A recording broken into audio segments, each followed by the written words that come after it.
Hi, welcome to Audiobook Academy. This is a self-paced audiobook. There's no need to keep an eye on things. Just pay attention. Thank you for taking the time to listen. This is a book summary of Great by Choice by Jim Collins. In order to investigate the long-term viability of businesses, researchers sift through 7,000 historical documents. What do they find? In order to create Great by Choice, extensive research was conducted into the reasons why some companies fail and others succeed. The authors demonstrate that, even in an uncertain world, there are strategies that can be used to better navigate adversity and make better decisions. Against the backdrop of market crashes, a weak economy, and the September 11th terrorist attacks, our authors researched 9 years' worth of company performance to draw their conclusions. Researchers narrowed the field down to 7 10x companies from a pool of 20,400 companies. 10x companies are those that perform 10 times better when faced with difficult circumstances. Another experiment involved pairing a 10x company with a comparison company that wasn't doing as well as it could have. Comparison companies were in the same industry as one another, operating in the same time period, and offering the same opportunity. According to the hypothesis, by comparing and contrasting 10x enterprises with their less successful counterparts, they will gain a tremendous insight into what makes businesses great. This briefer summary debunks some of the common sense views and myths about success, and guides us through what it takes to build greatness. There is a popular belief that those who take the most significant risks are the ones who will achieve success. 10xers have created businesses that are 10 times larger than their respective industries. Even though we may think of them as risk-takers by nature, they actually exhibit a few fundamental core behaviors. They have a fanatical commitment to their work, they exhibit empirical creativity, and they exhibit productive paranoia. We're one step closer to achieving success if we adopt these 3 core behaviors. When it comes to fanatic discipline, 10xers are laser-focused on their core values, goals, and methods, rather than anything else. We can use the analogy of a 20-mile march to better understand what is going on. Return with me to the year 1911. There were 2 expeditions to the South Pole that took place in the year in question. A team led by Roald Edmondson led the first expedition, a second team was led by R.F.S. Scott led the second expedition. It will be obvious to those who are familiar with history how this story will unfold. In contrast, Scott's team arrived more than a month after the other team and died on the way back. So what was it that made the success outcomes of these 2 teams so drastically different? Roald Edmondson and his team arrived at their destination exactly on time. Whatever the weather, Edmondson's team was able to travel 20 miles per day on average. Scott's team, on the other hand, pushed themselves to the limit on some days and chose not to move on other days. In order to achieve our objectives, we must exercise discipline and consistency. So, how do we apply the analogy of the 20-mile march to our own personal lives? First and foremost, we must be aware of our own capabilities and limitations.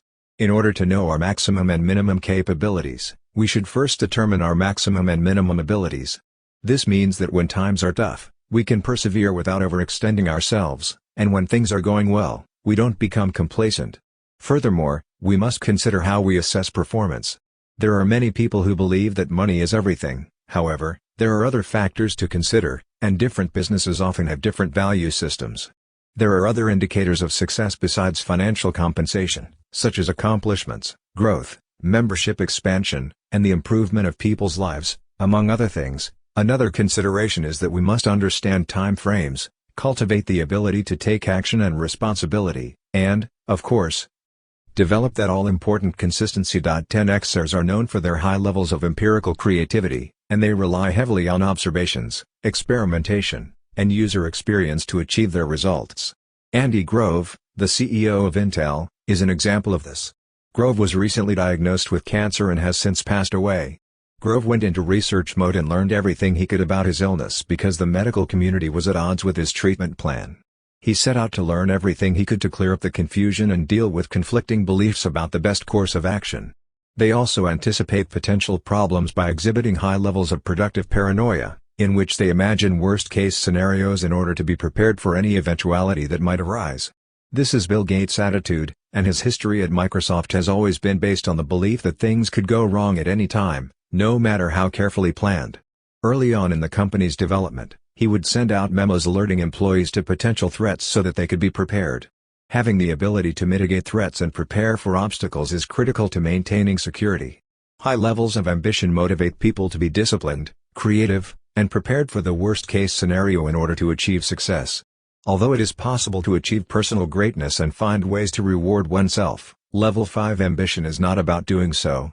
Tenfolders want to leave a legacy and make a positive impact on the world, and this is one of their guiding principles. Not it's just about innovation. Surely, the most successful businesses are also the most creative? That isn't entirely correct. According to popular belief, innovation is a critical factor in achieving long-term business objectives. While 10x companies are not as innovative as their competitors, research has shown that they are more aware of the amount of innovation that needs to occur. According to the findings, only 3 of the 7 businesses under investigation were more innovative than the comparison firms. In essence, the message is that the most successful innovators are those who innovate just enough, rather than firing cannonballs at every opportunity. Trying out new ideas before jumping in with both feet is always a good idea. The underlying principle here is that we must first fire bullets and see if they hit their targets before launching a cannonball headfirst. Although the testing of new products and services is necessary, as well as the testing of ideas and innovations, it shouldn't be prohibitively expensive or disruptive to other areas of the enterprise. Innovations are wonderful, but they can also be extremely disruptive, diverting attention away from what is truly important. The need for innovation within a company is also heavily influenced by the context in which it operates, as well. A high level of innovation is required by companies operating in the technology or biotechnology sectors, for example, because there is a high risk of becoming obsolete otherwise. For example, in the field of medicine, where things aren't moving as quickly, innovation can be at a medium level. Thus, innovation can occur without causing unneeded disruptions, and the benefits of innovation can be realized. Lastly, in fields such as insurance and aviation, where things move at a slower pace, innovations take years rather than months to take root. Due to the fact that these industries do not require rapid change, they have a low barrier to entry for innovation. Insatiable desire for quickness. On so many occasions, we are driven by an insatiable desire to complete tasks as soon as possible. Time is important to 10xers. Rather than responding immediately, their ethos is to respond in the proper manner. This distinction is critical because timing is everything, and jumping in head first can put a company's future at risk. Certain considerations must be taken into consideration when optimizing structures to accommodate timing. Ensure that there is a financial safety net in place in case something goes wrong is the first step.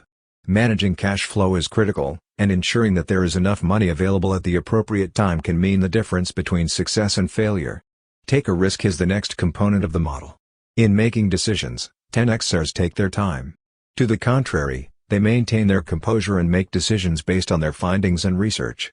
Short and sweet, 10xers are exceptional at identifying and responding to potential threats. The recipe is being followed. If something isn't broken, don't fix it, and that is often the case when the need for change arises. When compared to comparison companies, 10xers change a great deal less. As we've learned, they place a strong emphasis on fanatic discipline, empirical creativity, and productive paranoia, while also adhering to their SMAC, strategic management and communication, principles. Specific, methodical, and consistent, SMAC, are 3 words that describe how you should go about your work. This is the recipe that 10xers tend to follow to the letter, and they rarely make any modifications to it. Comparative companies, on the other hand, have a tendency to change their recipe frequently, making it difficult to gain traction. Our lives would be a constant state of flux and anxiety if we were to react to every change that comes our way. When it comes to businesses, the same reasoning applies. So it's critical to understand which threats require attention and which ones can be ignored or brushed aside entirely. As an illustration, when Microsoft and Apple were getting their bearings, Microsoft amended 15% of their SMAC recipe, compared to Apple's 60%. What exactly transpired? Despite numerous changes in leadership, strategy, and vision, Apple was unable to keep up with the times. After years of struggle, Apple was finally able to return to its former glory by re-implementing Steve Jobs' original recipe. Are chances of success predictable?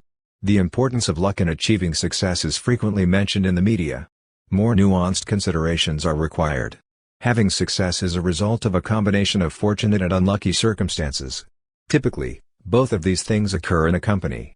Because luck doesn't matter, it's all about how you react to the opportunities that come your way instead. What is the best way to deal with bad fortunes? In the event of good fortune, we must seize the opportunity to improve our situation. Success can be achieved through the ability to recognize opportunities and the determination not to coast. In the case of Bill Gates, he was blessed with a lot of good fortune as a result of his privileged upbringing. His life, on the other hand, did not consist of taking it easy and pretending he didn't have to work hard. His entrepreneurial spirit was evident in his pursuit of every opportunity to establish Microsoft. When it comes to starting a business, luck is often determined by identifying the right people to work for the organization. Success is dependent on people, and making the right hire can open the door to enormous potential. When we don't take advantage of our good fortune, what happens is a mystery. Intel and AMD are two examples of how this works in practice. This put AMD in a strong position, as the company had a run of good fortune. However, despite being in a significantly weaker position, Intel succeeded. Why? AMD, on the other hand, dragged their feet and failed to take advantage of the numerous opportunities that were presented to them. The fact that AMD was slow to ramp up production and failed to execute any of their plans effectively gave Intel the upper hand. When confronted with adversity, 10Xers demonstrate their ability to perform above and beyond their peers. Successful people are resilient, and problem-solving skills that are innovative can make the difference between stumbling and soaring. When it comes to dealing with good fortune and bad fortune, the fundamental behaviors are critical. Although luck is frequently determined by the roll of the dice, there are strategies for dealing with it that distinguish between those who succeed and those who fail. At the end of the day, all too often, we use the fact that things are chaotic and unpredictable in the world as an excuse to avoid taking advantage of opportunities that present themselves. Great by choice is a highly valuable insight into how we can use discipline, creativity, and just the right level of paranoia to navigate the chaos that surrounds us in order to be great at what we do. It also contains excellent advice for those who want to live better and more productive lives. Despite the fact that it is primarily a business text, we are on the side of caution and accept the world as it is presented to us far too frequently. In its place, we should be looking for opportunities and honing our skills so that we can recognize when it is time to seize the opportunities that present themselves to us. When it comes to success, how we navigate the world will be the determining factor, and it's comforting to know that there is a method to the madness. Thank you for listening in Audiobook Academy. Please don't forget to subscribe for more content like this. See you in next audiobook.